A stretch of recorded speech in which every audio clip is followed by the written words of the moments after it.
Good morning, grade 6. So today I'm going to teach you how to find an average based on a given set of numbers. And this is actually very applicable if you want to find your average grade per quarter. So you may also apply this. So finding an average involves two operations. First is addition and then uh, division. Okay, so let's start. So when you want to find an average, there are three steps that you need to follow, and this should be done in proper order. So according to our PowerPoint, the first step is to add all the numbers together. The second step is to count how many numbers are there.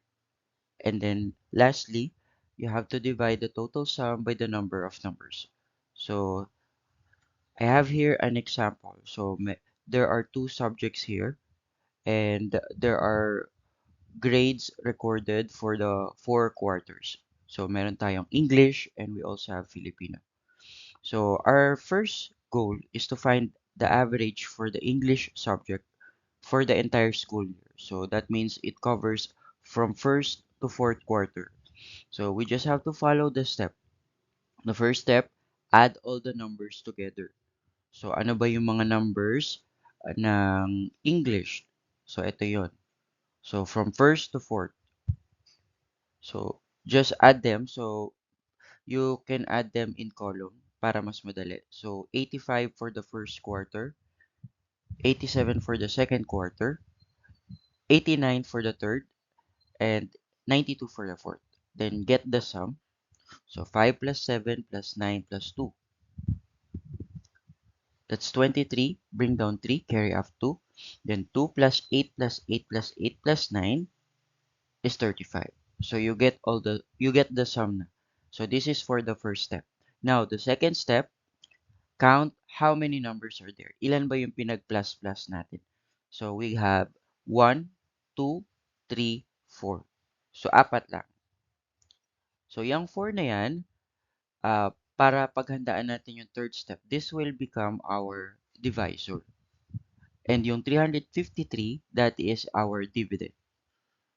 So, for the long division, follow na natin yung third step, no?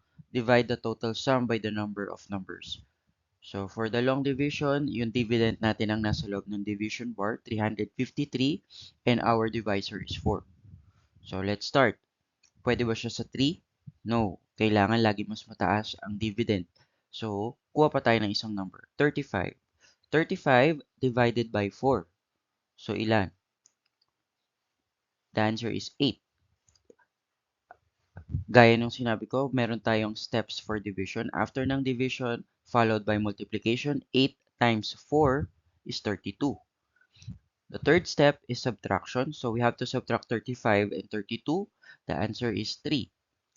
And the fourth step is bring down. So meron tayong i-bring down na 3. Now, repeat the process. Divide ulit. 33 divided by 4 is 8 ulit. 8 times 4 is 32. Then subtract. 33 minus 32 is 1. So, since we cannot bring down anything na, and we are not in decimal pa, so we will answer this as a remainder, not as a decimal muna ha. So, since we still have 1, so we just write it as 88 remainder 1. And that is your final average. Okay?